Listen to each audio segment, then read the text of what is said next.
Hello and welcome to the Stansberry Investor Hour. I'm Dan Ferris. I'm the editor of Extreme Value and the Ferris Report, both published by Stansberry Research. And I'm Corey McLaughlin, editor of the Stansberry Daily Digest. Today we talk with Dr. John Sviokla of GAI Insights. John is an AI guru. And get a pen and a piece of paper because you will want to take notes. He's just that kind of a guy. He's a great talker. We're going to throw a few questions at him, start him up, and he's got a lot to say. So get ready. We're going to talk with John Sviokla. Let's do that. Let's do it right now. John, welcome back to the show. It's good to see you again. Dan, great to be here. So Corey and I are going to pepper you with lots of good questions. But I wanted to start by telling our listener, if you could just tell our listeners sort of what you do, because most of our guests, they are not like you. You know, most of our guests are hedge fund managers and traders and analysts and, equity analysts, all those people. You're a little different. What do you do, John?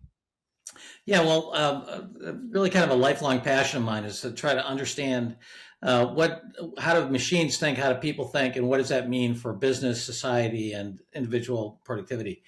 And so I started that as a professor at Harvard Business School many years ago. And what I do right now is run a company called GAI Insights. And we believe that every firm is going to have to become a hybrid firm, a hybridization of human workers and digital workers. And our purpose in life is to make people aware of that and to manage that transition in a productive way. So we do research, training, strategy, and community to help people accelerate that. The training sounds fascinating to me. Maybe we'll get into that. But Sure. I wanted to revisit something that we discussed last time. And you had told us that folks who work with words, images, numbers, and sounds, Yes. the WINS, W-I-N-S, WINS framework, would be most impacted by AI. Yes. And then you kind of put some numbers on it for us as investors. You said we did some research with Valen's research. We looked at which companies are WINS intensive, lots of words and images, numbers, and sounds. Yes. And you said we think 50% of the market cap and 50% of the profit of the entire publicly traded market is up for grabs with generative AI and AI. Yes. You think we're still at 50 or think we're more? Maybe more, because I think there's a knock-on effect of lots of market cap getting created to build infrastructure to support AI. So it's a secondary effect.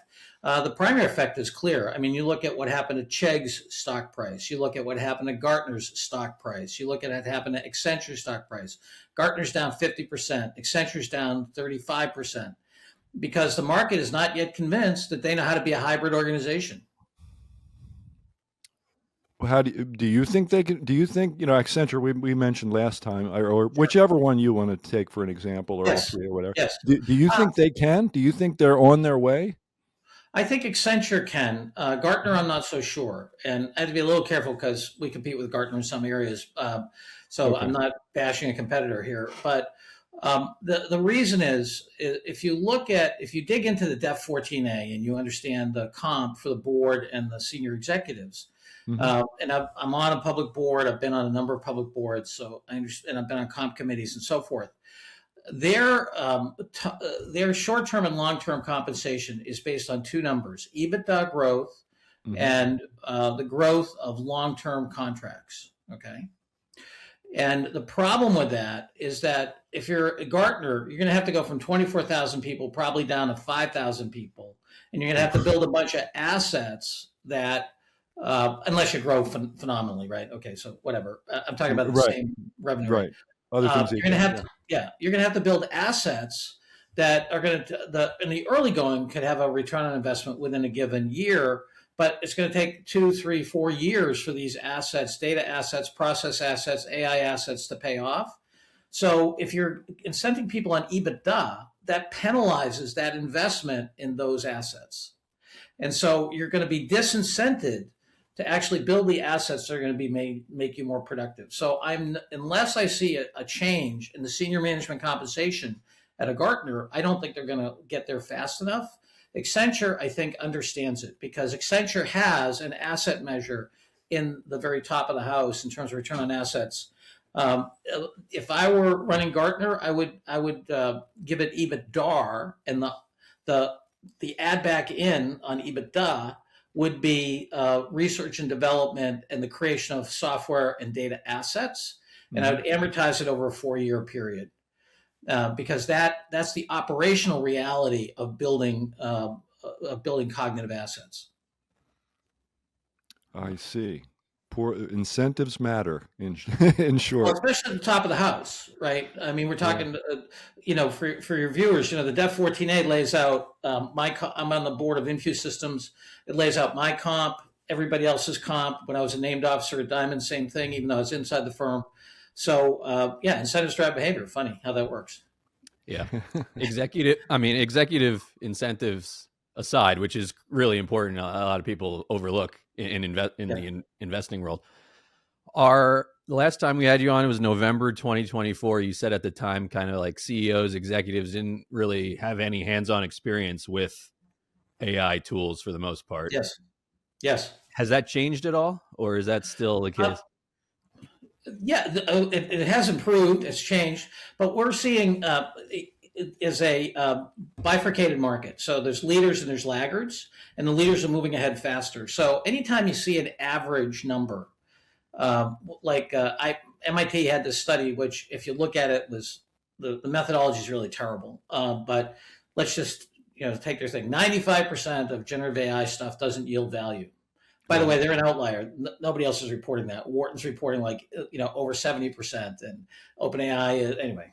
Yeah. But let's just say that for example. The problem is that you don't want to look at the average because there's a learning effect here.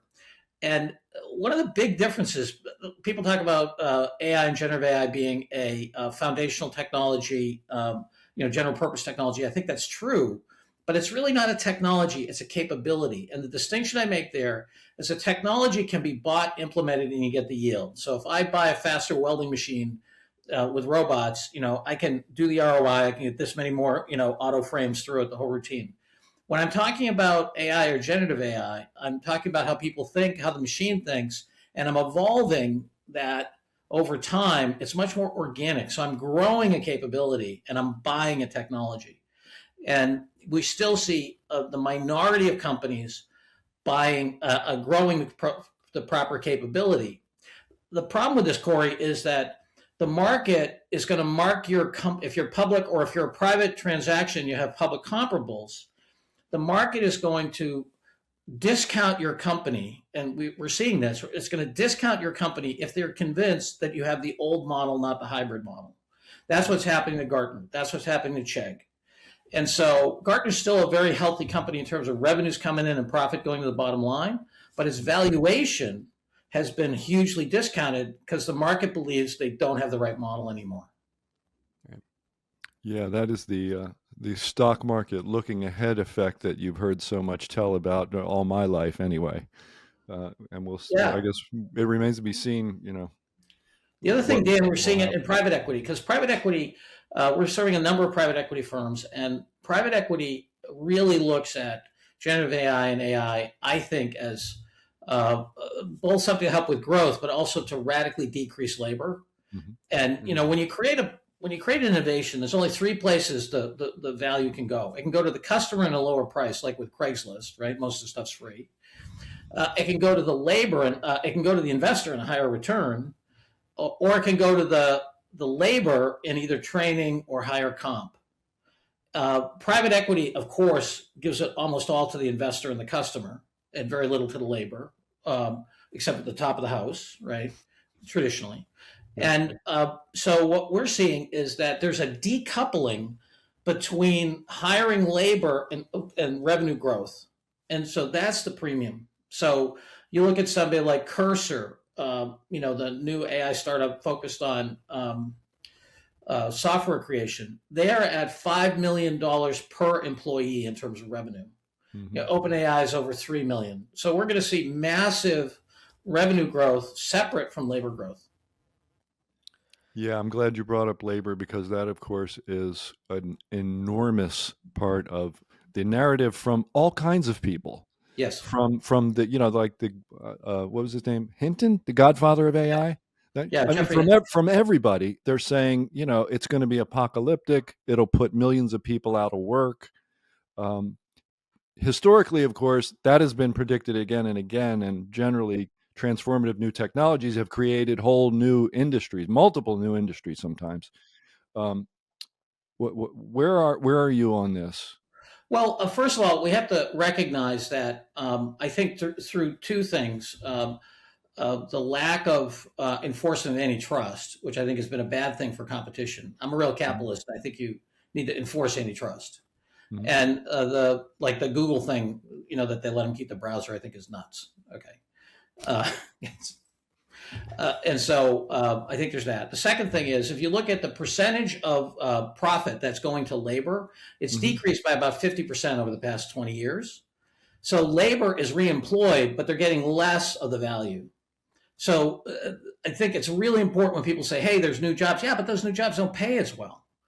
Right. And that's absolutely true. And the middle class has been going, down in terms of standard of living and wealth for the past 40 years. So I think that's an important undercurrent to remind folks.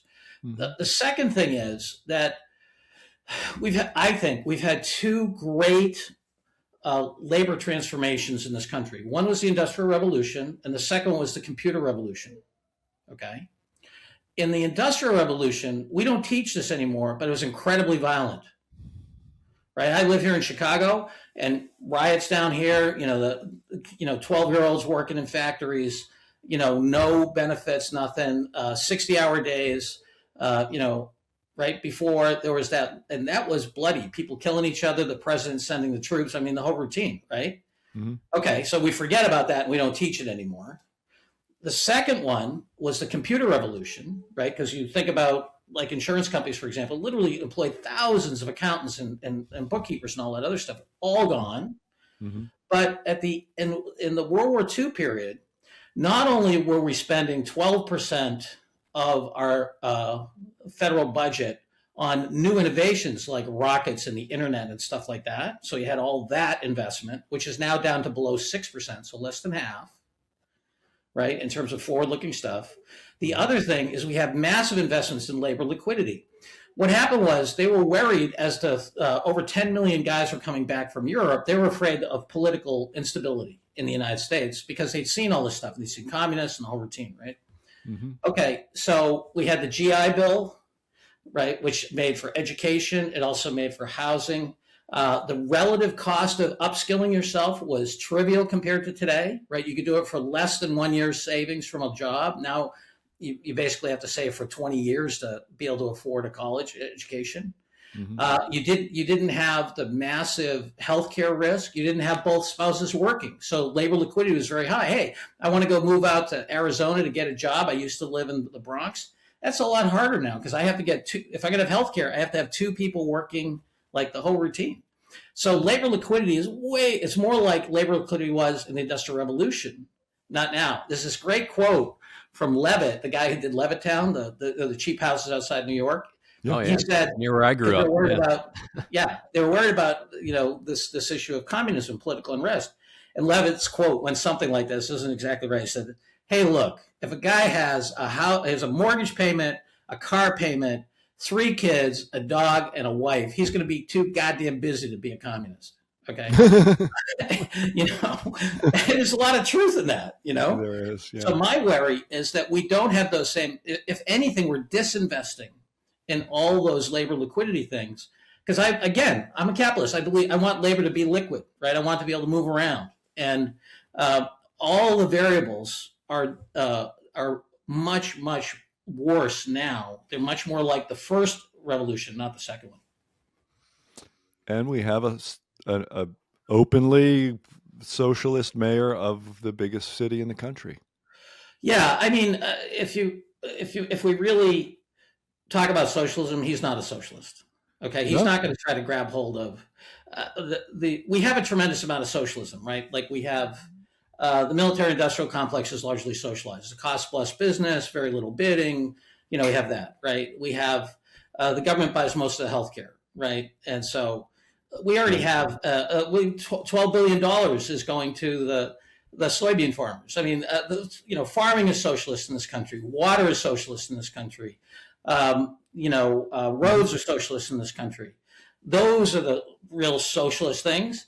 He's not going to touch any of that stuff, and he's not also not going to have state-owned means of production. So I don't know why he calls himself a socialist. If you know anything about socialism, he's not one. Okay, so to him, socialism looks like more free stuff. Is he wants state-owned grocery store or city-owned grocery store. You think that's going to make a dent? Come on, state-owned grocery stores compared to Target, Walmart, and Kroger, forget it. Yeah. I don't think it's going to succeed. I'm just. No. But he's not saying. A real socialist would say, "Hey, look, we need to take over Google, right? Because Google is absolutely an essential facility. It's got no governance except. I mean, that's what a socialist would do. Right. I mean, what did the socialists do in England? They took over the coal mining, right? I mean, people they throw around socialism and communism. They don't even know what the heck they're talking about. Well, I'm aware that it's a sales pitch, but so is conservatism and progressivism and the others. They're all a sales pitch to gain control and get power and stuff. So to me, they're all the. Yeah. I think going back to like the why the messaging is appealing though, say to New Yorkers. That's is the point. Kind of what you're saying, John, right? About like the situation of people with labor, people trying to keep up and afford to live, basically. Yeah. There's no question that the majority of labor is getting less of the economic value out of our society. Forget the wealth effect, that too. Mm-hmm. The other thing, I think people totally misread one of the core things, which is that it's not wealth differential, it's risk differential. So the average worker today has longevity risk. They don't have enough money. They have healthcare risk, which was never, one of my kids has MS, and the cost of his MS medicine is $230,000 a year. Okay. So yeah, this personalized medicine stuff and everything, it's expensive. And so there's that. There's education risk. I mean, the fact that kids that they have that I really believe in bankruptcy, because bankruptcy is a critical part of capitalism. The fact that student loans survive bankruptcy, I think, forget it. If you're a bank and you give some 20-year-old $250,000, it's your friggin' problem. It's not my problem, and it's not his problem. That's ridiculous. So I mean, we have I think of that as socialism. I mean, what the heck? Why are we supporting the bank? Huh? Yeah, they don't have, the bank doesn't have any risk. The loan's guaranteed. It's ridiculous. I mean, let's go back to capitalism. You loan somebody something, you go at risk. That's how you make the money. Right. Anyway, sure. So those risks, longevity risk, health risk, education risk, those are the things that people wake up at night about. Right. I know I do, and I've got a great situation. Absolutely. Me too. Yeah. Yeah, I mean, I did an age calculator. I'm going to live to 90 according to the age calculator. Okay, and I probably got like a 1 in 3 chance of having a mental disease, right? To have some kind of dementia or some shit like that. Well, it's expensive. In the old days, I'd be smoking butts, I'd be drinking booze, and I'd die at a reasonable 75. Right. I'll send you a case of cigarettes, John. Well, actually, with the Chinese, let me know when the dementia kicks in. No, but that whole thing, you laugh. But the French, as they put in their anti-smoking campaigns, the smoking consumption went like this, body mass index went like this. I talked to some folks at a large industrial company I don't want to disclose. What a lot of people don't know is smoking cessation actually increased their healthcare cost. Because people, instead of dying of lung cancer fast, they die of diabetes slow. Okay, right. So smoking cessation is actually bad for healthcare costs. Because people still put stuff in their mouth, but the thing they put in their mouth is food. I've never heard this, but it makes perfect sense, doesn't it? Yeah, it's crazy. And I have to tell you, my wife decided just to stop drinking. She got some values on a liver test a couple years ago, and she said, I don't like that. And she just stopped on a dime because it wasn't like the most important thing in the world to her. And her son did the same thing a year ago. and they both report exactly what you're saying. They're both like all practically candyaholics at this point. I mean, they look great actually. They're both in better shape than ever, Sure. but they've definitely substituted the candy. And I could see in their case they're cool, but I could Yeah. see it getting way out of hand with a lot of people. So it makes sense. No, it's nutty. Anyway, so I think the risk differential is at least as important to me as the wealth differential. Right. So we got into this by talking about labor. Yeah. And like Elon Musk, his famous quote is like, in however many years, nobody will have a job, and everybody will get everything they need, or something like that. Yeah. But that's a huge risk, right? To say with the end of scarcity or extinction. I don't know if you saw that chart in the Financial Times. Actually, the Dallas Fed put out the chart, and it was like extinction on one risk, and then the end of scarcity, meaning we're all just fine, on the other end. I mean, this a wide range is a lot. It means high risk, right? Yeah. If Treasury bills have a small range of outcomes, right. Mining stocks have a big range of outcomes. They're much riskier, less. You get it, and AI from that perspective looks extremely risky to me. And I think labor is in the crosshair. And anyway. Yeah, I think. Look, I'm a real believer in absolute wealth, not relative wealth. Okay, and so I think a lot of wealthy people would rather have relative wealth than absolute wealth. And what I mean by that is that if you take a small amount of the profits that are now going to capital and you reinvest those in forward-looking stuff like we used to, like pretty much every major invention that made great companies were started by the government or by academic institutions. So the internet, GPS, all the drugs we use, modern farming, like all of it, right, began with research that was done by the government or by academic institutions, or what I call gift culture institutions, like all of it, all the stuff. Look, Elon Musk, you and I have invested in Elon Musk at least twice, probably 3 times. First, we invested in all the technology he used to build his cars, right? The battery technology and all that stuff. Second, we gave him a direct loan when he was about to go bankrupt. Third, the NASA contracts kept Tesla and SpaceX afloat, so that's our tax dollars. So he's a socialist leader, right? That happens to have, I mean, socialism has saved him, right?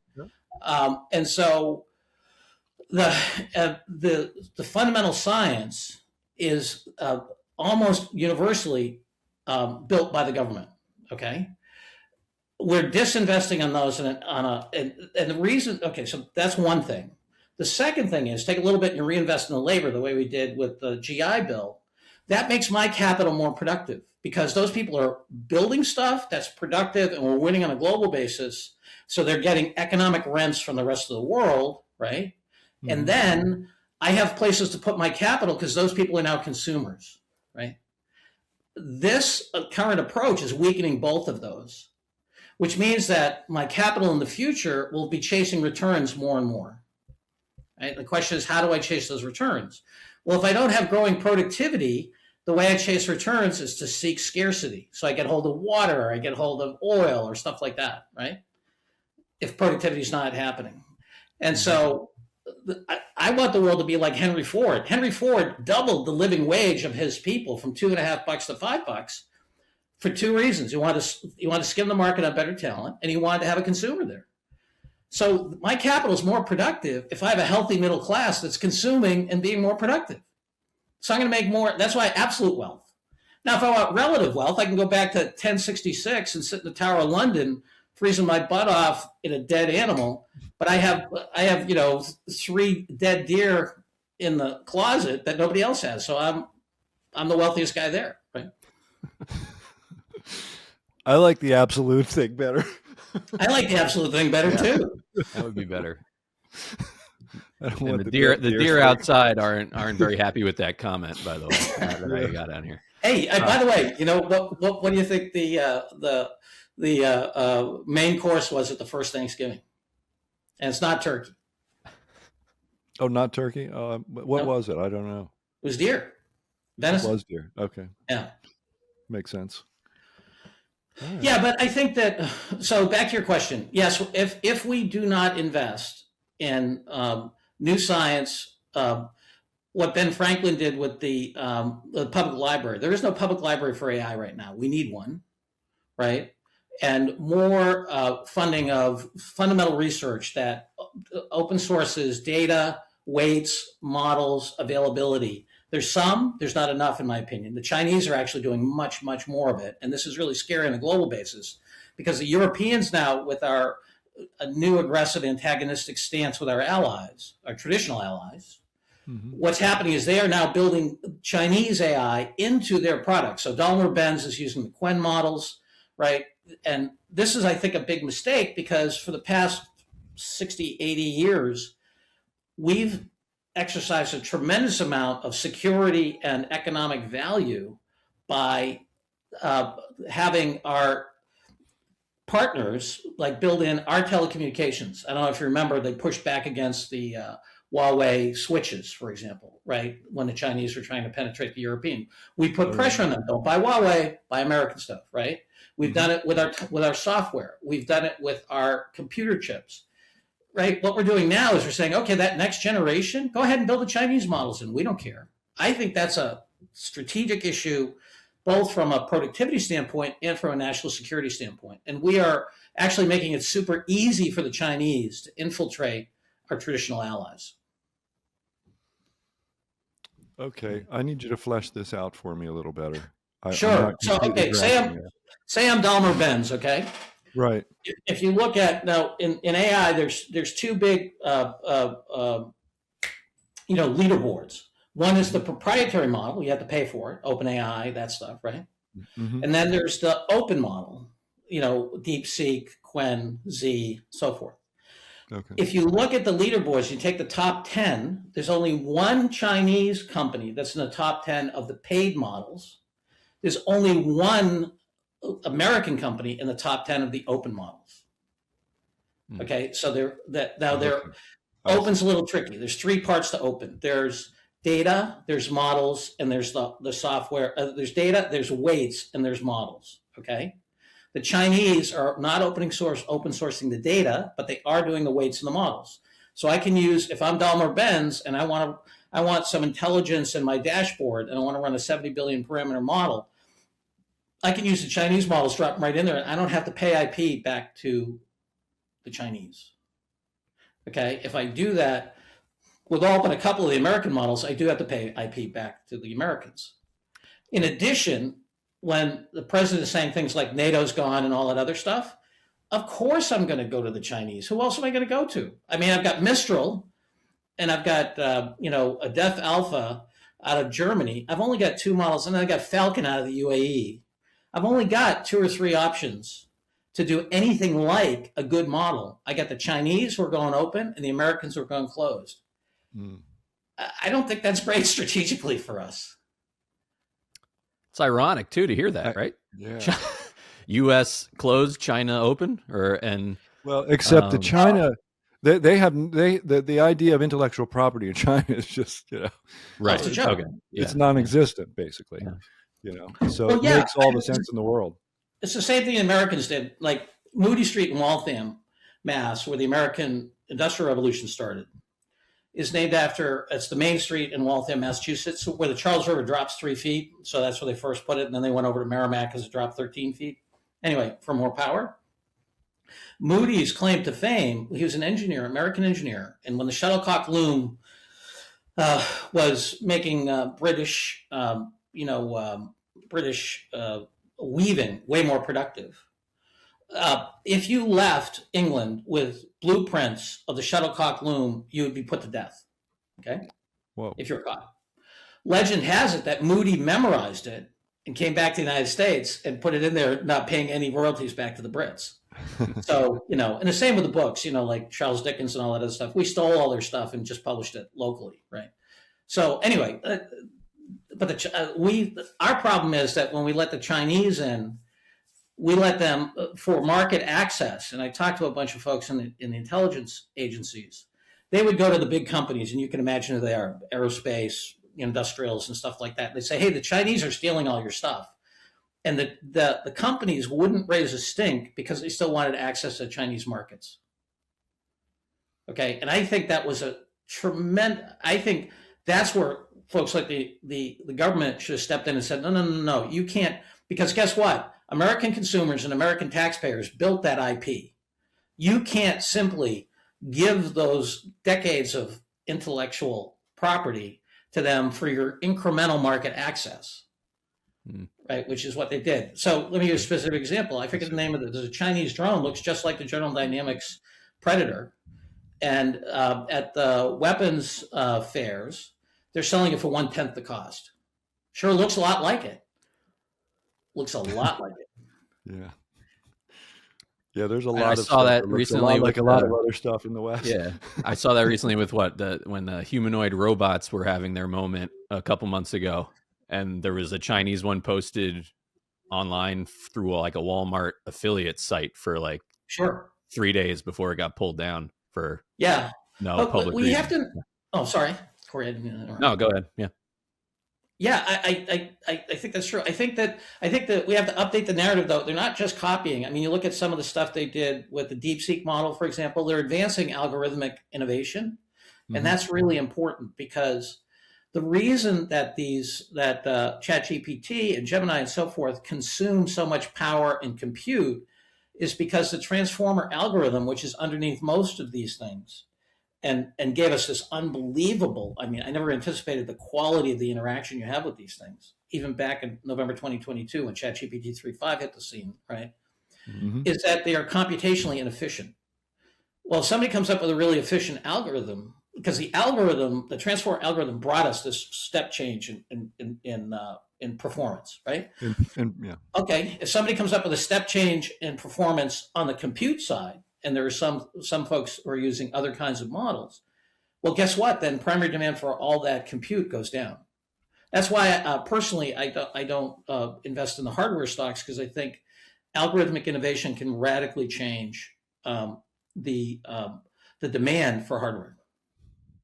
And it sort of needs to go down if you do if you do the arithmetic on the power and what's needed to be built, and it's sort of, it kind of can't be done very quickly. And if you look at, for example, the turbine makers, just natural gas turbine makers, right? It's all that's the bottleneck, right? So I've heard it's about a 5-year wait right now. We're working with one of the folks who are building the largest data center shell in the world, and they have 5 gigawatts of turbines lined up, and that's a huge part of their market valuation, is the fact that they have the contracts and they have the permits. Now they just need the machines. They need the turbines.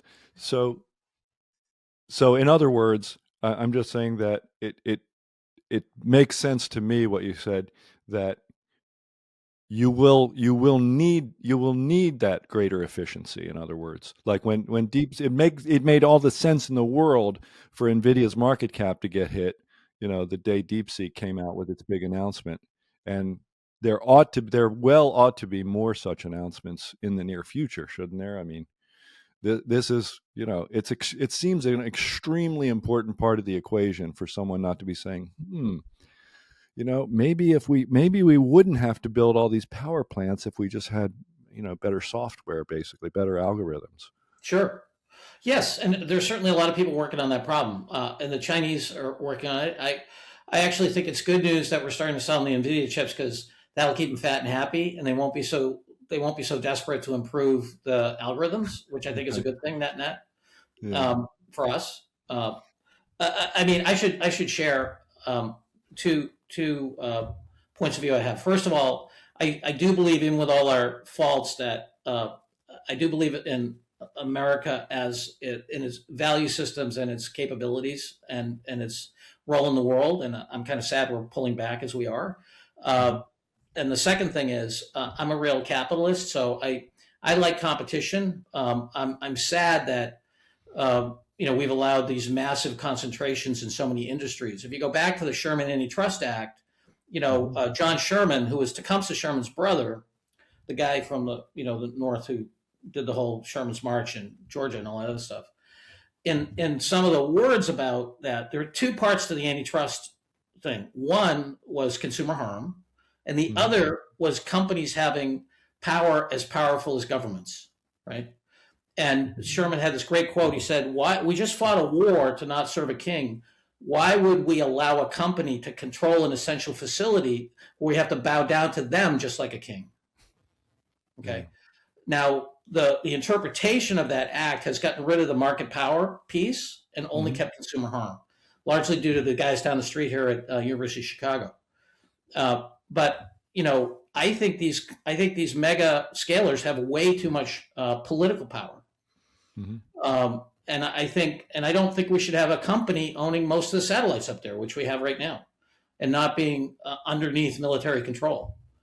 Again, I believe in America and I believe in competition, so I don't think we should have people with monopolies on essential facilities.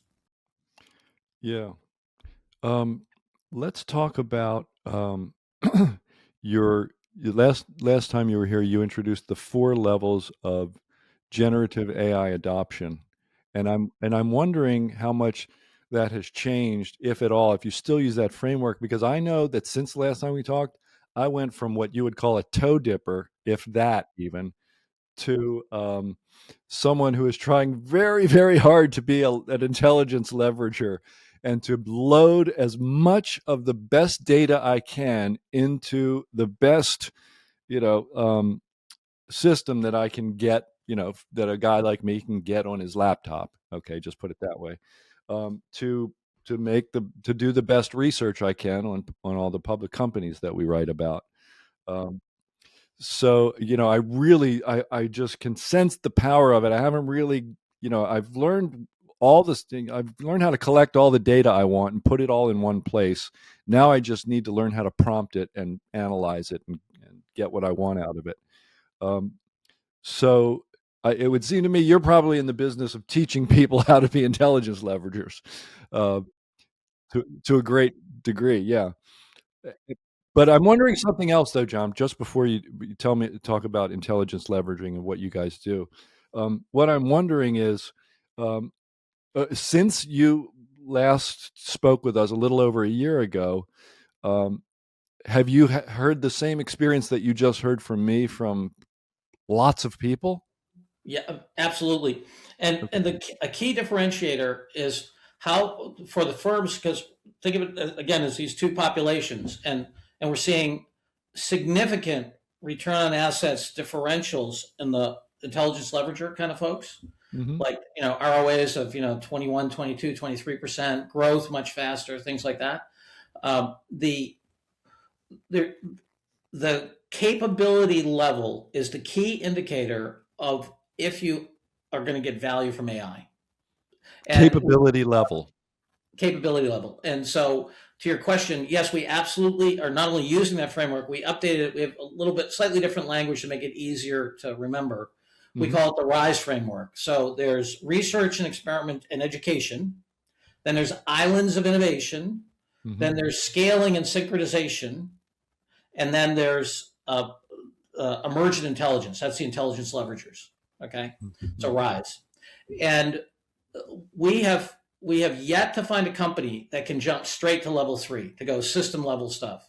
We see more what happened with you, Dan, which is you experimented. You probably did some little innovations. Right now, Hmm. you're trying to think, okay, how can I really reinvent the way I do my work? I don't want to put words in Yes. your mouth, but Every day, that's all I'm concerned with now is that right. I'm refiguring out how to do my job all over again. Right. But if you had, I would say, and you feel free to disagree, if you had started that at the very beginning, before you had those other experiences, you wouldn't Mhm. have known what you were talking about. Right. Um, Yeah, yeah. that's been Oh, my sure. Yeah. oh, yeah, that's been my experience too. Yeah. I originally, I was playing around with all these tools a year or two, a year and a half ago, and there's run into a certain level of friction, right?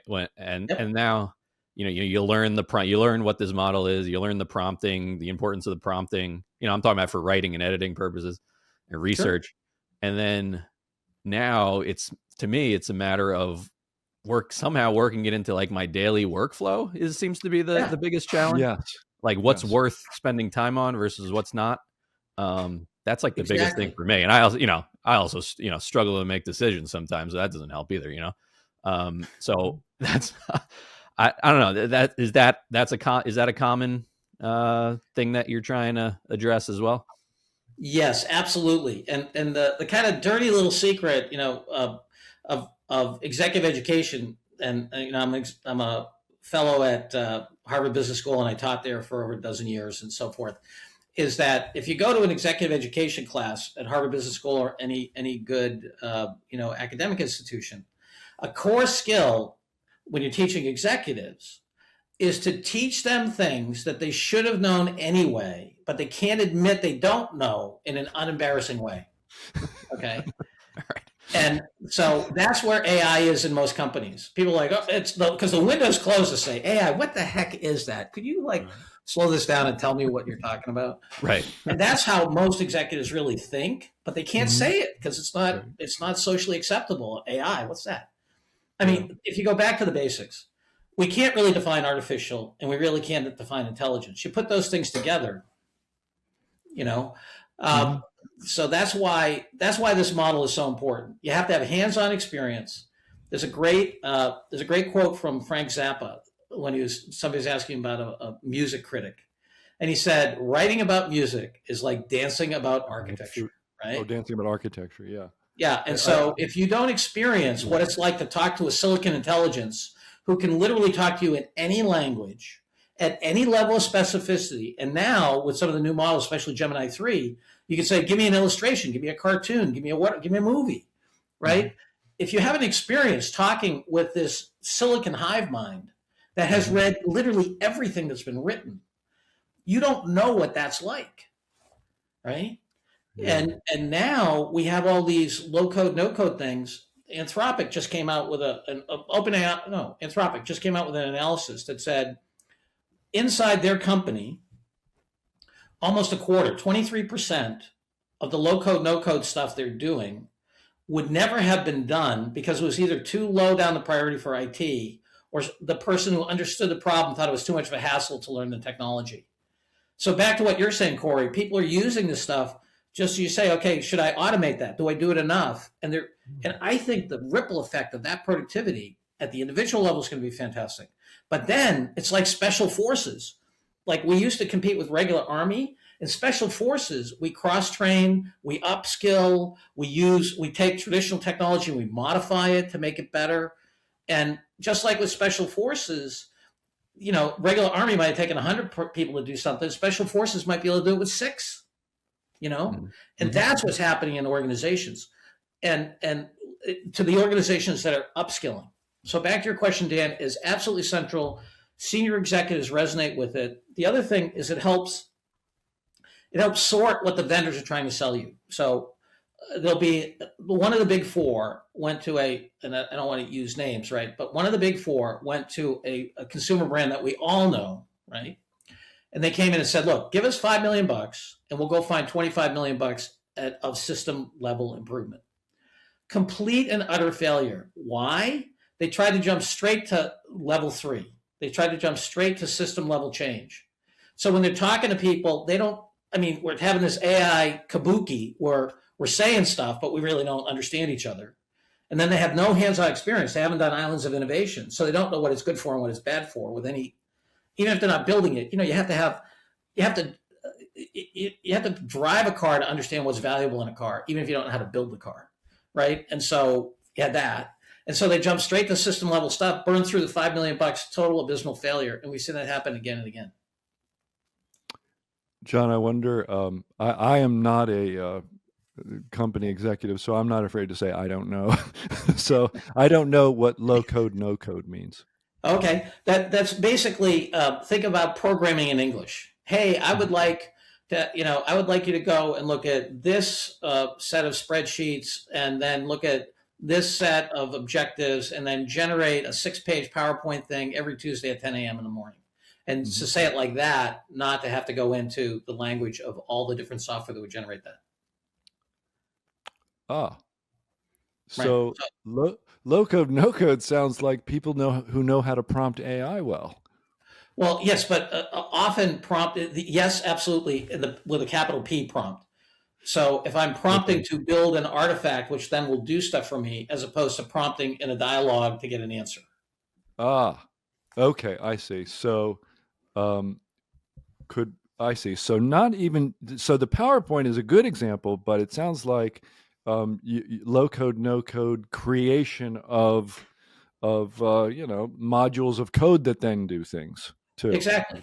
Yeah. Okay, I see what we're talking about. Okay. Look, we've got That's really cool, and it's that's why I huge. guess Zuckerberg took out all his mid-level managers, right?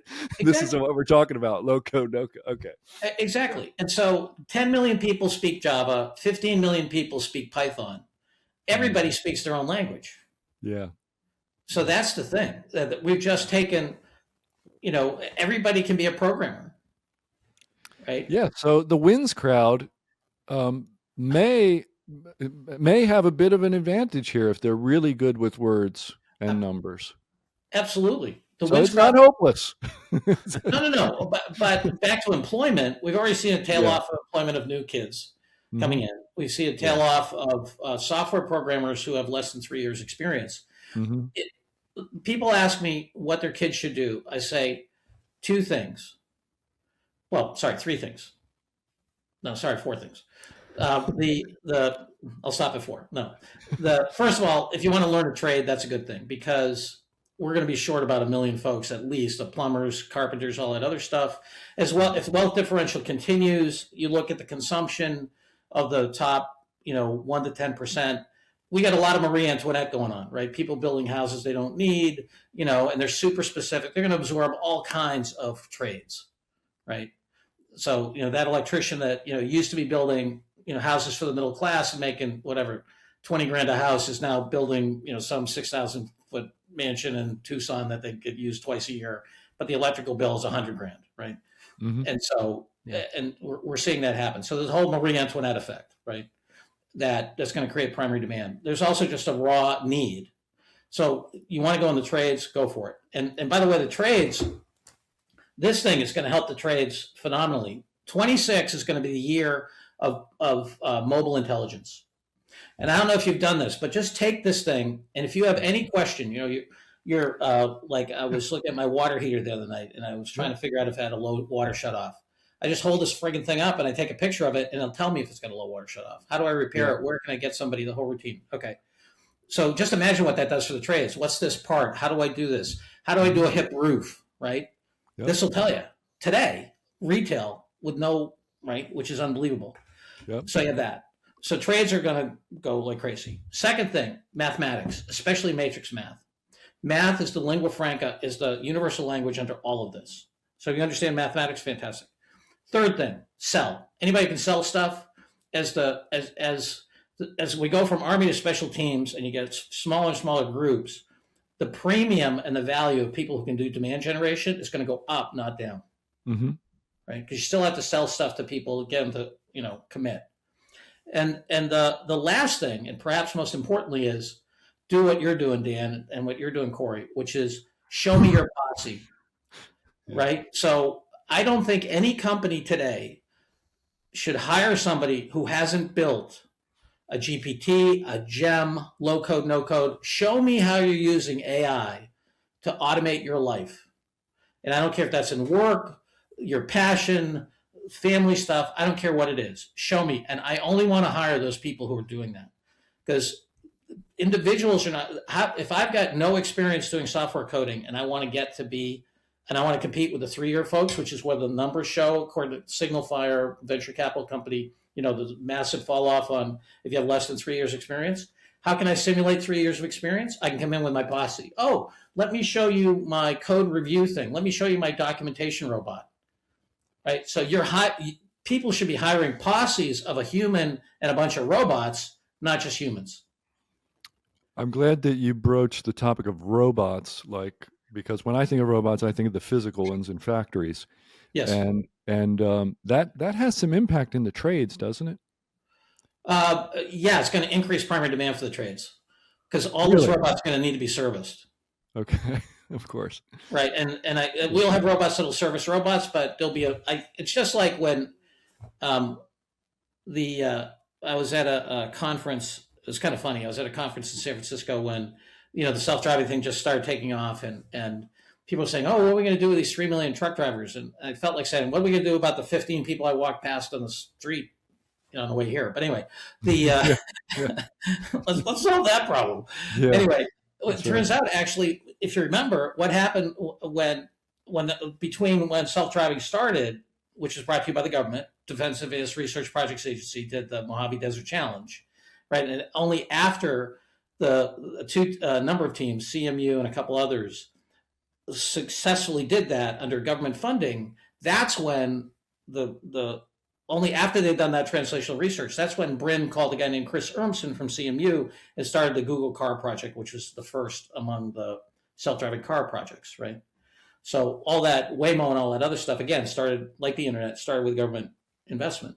The what happened, instead of 3 million truck drivers being out of work, is with the micro targeting of Uber and micro logistics of Uber and my supermarket and everybody else, driver demand actually went up in the near term. Now, in the long term, as Waymo comes in and the little Waymos, right, little non-car size stuff, will driver demand go down? Sure, but it's going to take a while. Same thing's going to happen with robotics. You're going to have massive adoption of robots, huge increase in the need for mechanical engineering and repair. Over time, will the robots build the robots? Sure, but it's going to take 20 years. Just like it's taking 20 years for the driving thing to happen, right? Mm-hmm. So I think it's just like the paperless office. I have a friend who made a boatload of money when Xerox announced a paperless office.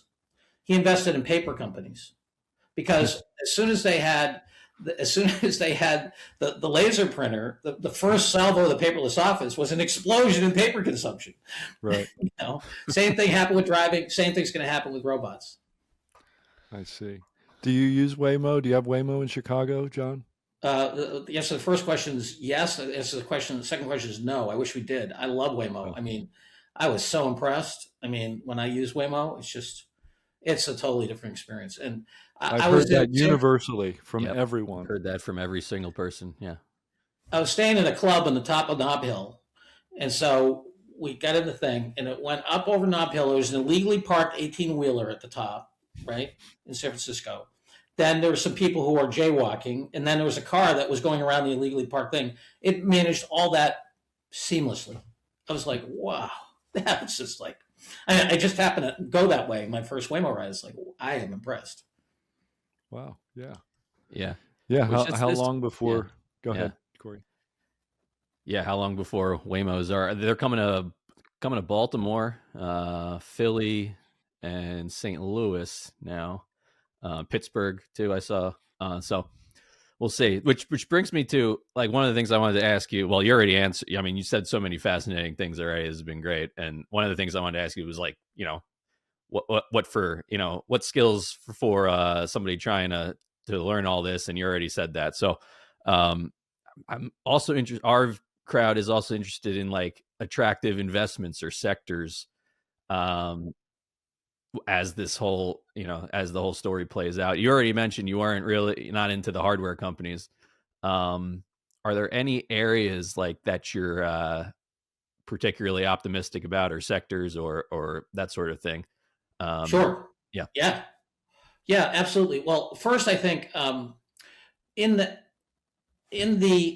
AI world, the hyperscalers I like are the ones that have massive productivity enhancement through software creation that improves an already great model. So who's that? That's Amazon, Google, Meta, and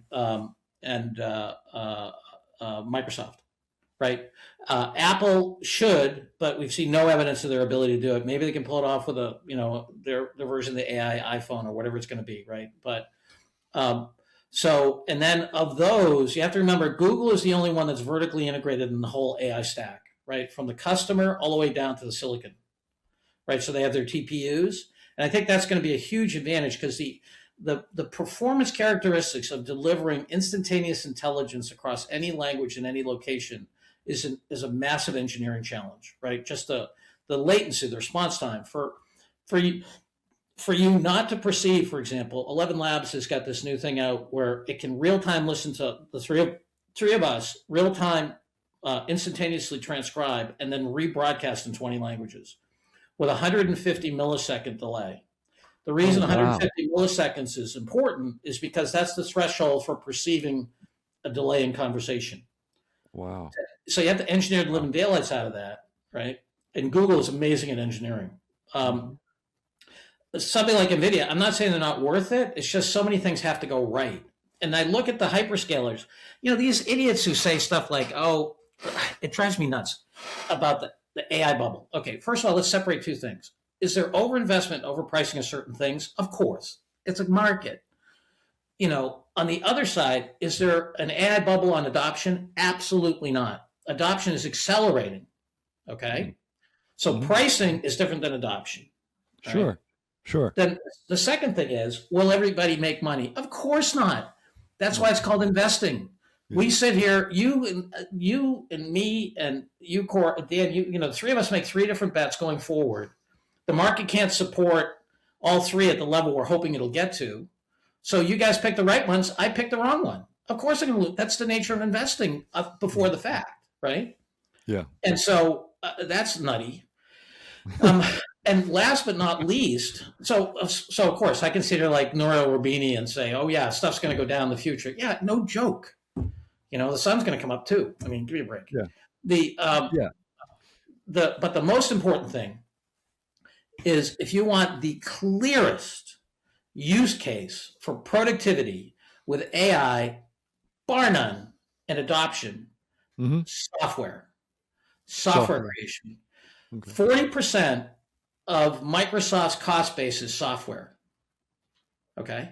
If I can take that number down by 12%, 30% of 40%, right? 30% of that is a massive increase in Microsoft's market cap. They can spend billions. They generate just under $2 billion of EBITDA a week.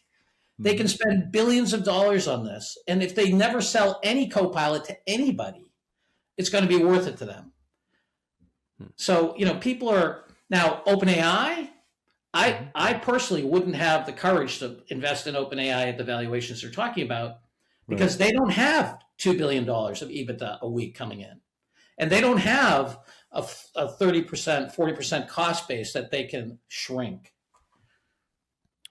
So I would say that. So that's that. The second thing is I would look carefully at these new companies that are doing vertical wrappers and implementation. So you take a company like Harvey in the law. Okay. So Harvey is now adopted by a number of law firms. I think my oldest boy is an attorney. He's a prosecuting attorney in Chicago. The good news is he's going to still be employed because Chicago's not going to get any less crime ridden. And and so he's going to have a job as long as the state doesn't go bankrupt, right? Which it could also do. Anyway, but if you're working for some corporate law firm working on deals and stuff like that, they're going to have half, a third, a quarter of the people, right? And certainly if you're working because a lot of when you think about it, the law is essentially a badly designed large language model, right? Kind of, and so you look at somebody like Harvey, they've not only succeeded in getting good market share, but now they're learning how to really tune those models, and they're having a whole longitudinal thing of data. Just like Facebook has my whole longitudinal thing of my social network. They're doing that in different vertical domains. I think those are areas that are very promising. And so there's that. The second thing, if you have attackers who are coming in underneath, and we like to think of ourselves as one in the research area, that if we can prove that we can scale, I think folks like us coming in with the Amazon model when they're competing against Kohl's and Macy's, right? In any given industry. And those are going to start to appear. They usually appear about 5 to 7 years in for the retail customer if you're not in venture. So, for example, the financial disruption usually takes somewhere between 4 and 7 years. So if you look at, for example, the price of New York taxi medallions 5 years after Uber after Uber already entered, not only being a company, but it entered the New York market, the price of their taxi medallions was between 1.2 and 1.3 million bucks per medallion. The 6th year, it was $35,000. Now they've recovered to about 200 to 300,000. Mm-hmm. They're never going back up to $1.2 million.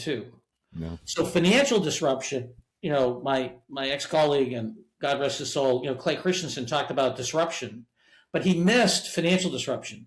He got operational disruption right. Like you're going to buy from a mini mill, not from an integrated steel mill, right? That thing. But the financial disruption, that's what's happening to Gartner right now. They're getting financial disruption. Unless they can convince the market that they can do the new model, they're never going to recover. And so if you invest in those companies that are coming up underneath, the Ubers of the world that have the new model in professional services, in science and discovery, what a lot of people don't understand is we're going to have an explosion of science like we've never had before, right? The ability of these models, if you think about science, okay, think about how you improve stuff. And I call this stuff praxis, practical knowledge. So let's separate knowledge. And I know I've read enough philosophy to know that this is grotesquely oversimplified. So to anybody who actually knows what they're talking about, I apologize in advance, but let's keep it for us. 2 hunks of knowledge. There's what I call praxis, which is a provable thing that regardless of what your belief system is, works. So Mike Johnson, is a flat earth guy, right? And I mean, he's a young earth guy. He thinks the earth was started 6,000 years ago and stuff like that, the Speaker of the House. He uses technology that his belief system would never create. Okay? His belief system would never get you a cell phone, would never get you an antibiotic, right? The whole routine, because he doesn't believe in science. So I don't think he should be able to use all that other stuff, but that's another thing. I think if your belief system would never discover the things you use, you shouldn't be able to use them. But anyway, so if he wants to go be Amish or something like that, that's okay. Go for it. But what's happened? So praxis is provable. Like we can't argue about the fact that if you have this bacterium and I put this penicillin on it, it's going to be dead at this time. We can't argue about the fact that if I design a nuclear weapon like this and I do this, kind of explosion, it's going to create this kind of bomb, right? That's a very specific kind of knowledge. Doesn't matter what you believe, it's true. And we can repeatedly do it. Right? Okay. That, and then there's all the other stuff like political beliefs and religious beliefs. Those are all socially constructed and navigated, right? Right. And back to Mike Johnson, his phone works even though his belief system doesn't believe it should be there. Right? Because nothing about, anyway, you know what I mean? So what's beautiful about AI and the math underneath AI, the matrix algebra, is that it is incredibly good at creating praxis, right? Because I can say, here's what you need to look for as an outcome to prove that it's right. Okay, so what's an example of this? Something like, will this molecule, for example, lidocaine, completely commoditized molecule.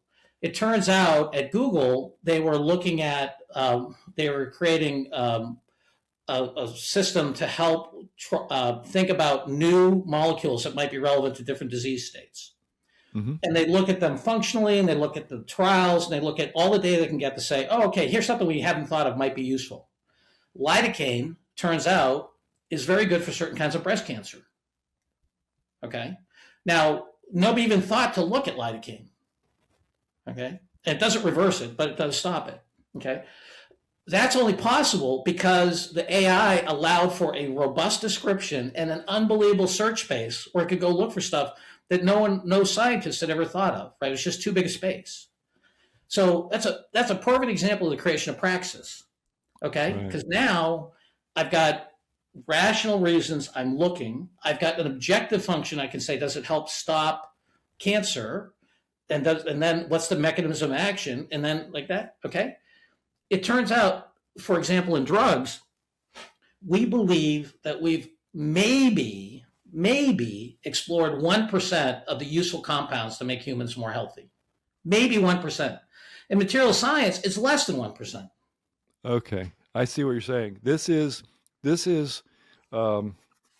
Thomas Kuhn, Structure of Scientific Revolutions, not on steroids, but the Ferrari, the rocket ship, acid, ayahuasca, whatever. It's like, yeah. Yeah, and Right. and the thing is that all the models speak math, Yep. so they all can talk to each Right. other. And So you'll find all these random things that would take a long time, that nobody would ever think of. Some outlier student that nobody listens to might come up with it. Now you just describe a broad outcome and allow the model to search all of the data that like you could ever think, and then it puts those things together that would sounds have like a taken treasure. Sounds like a treasure Right. map to sounds Yeah. like So therefore scientific revolution inbound. That's right. Yeah, and you're also articulating, like, Demis Hassabis, the guy who won the Nobel Prize for AlphaFold. Mm-hmm. I mean, his passion in life is he wants to create a silicon version of the cell, right? A completely simulation of the cell, right? And that's AlphaFold's on the way there. So that's the kind of stuff. Science is going to go wild, right? All right. I worry that at the same time we're going to have a fragmentation of consensus reality, like what 40% of Republicans believe in QAnon, and that there's whatever. I mean, there's some crazy shit out there that people believe, and I think that's increasing. And so I think we're fragmenting consensus reality, but we're increasing scientific knowledge. That's going to be a weird tension, right? Yeah. You can have more people who believe in stuff that would never have the power, would never have the science that they have in their hands, like their cell phone. But those same people are going to have more influence. So it's going to be weird. That is weird. This is a perfect time to ask our final question. Sure. This has been great, by the way. I could do another 3 hours of this. This is I said in the beginning, I said, John's a great talker. He's a great guest. And the proof is now recorded for an hour. So the question is the same for every guest, no matter what the topic, even if it's a non-financial topic, identical question. Sure. If you've already said the answer, feel free to repeat it. The question is simply for our listener, can you provide him with a single takeaway, a single thought today? What would that thought be if you could do that? Absolutely. Ask the robot. Okay. Ask the robot. All right. I'm writing this down.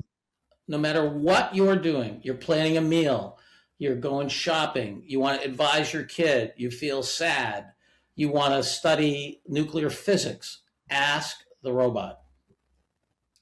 All right. That is certainly one of the most concise answers to that question we've ever gotten.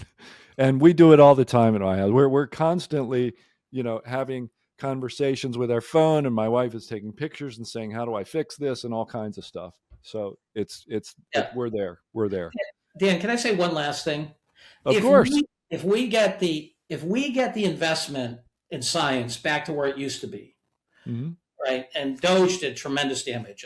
Why he did that stuff, I don't know. But he cut off.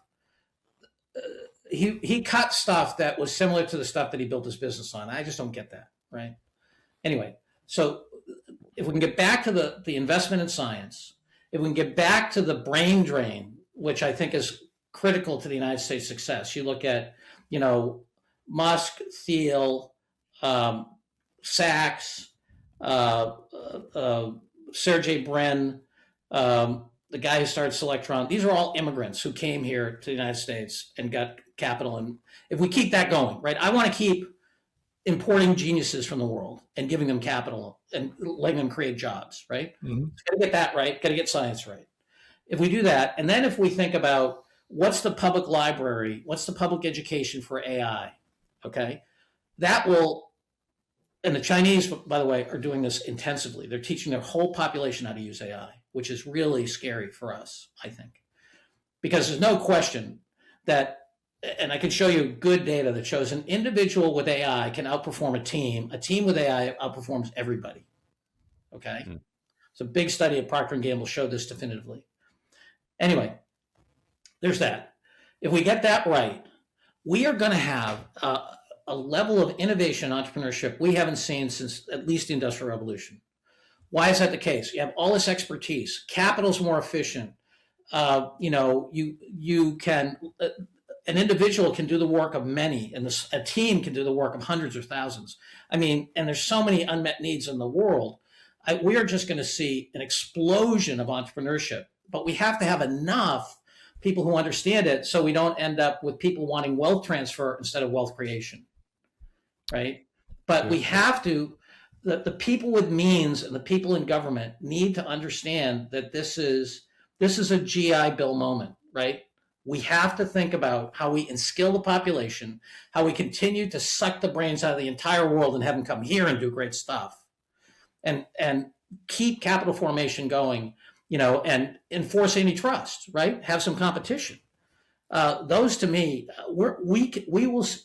It is an American century if we do those things. If we push out, if we screw up bankruptcy with things like student loans, if we let a few monopolists control the core of AI, if we don't let the geniuses into this country, and we don't promote enough knowledge of AI so that people don't fight it but they use it, then we're going to have another whole problem. So I think we are at a fork in the road where it could be greatness or it could be ugliness. All right. I'm glad we got an extra thought out of you. So thanks for that, and thanks for being here, John. It was great to hear from you again. It's great to be with you, Dan. Corey, take care, man, and just let me know if you need anything else. I love working with you guys. You bet. You'll be hearing from us.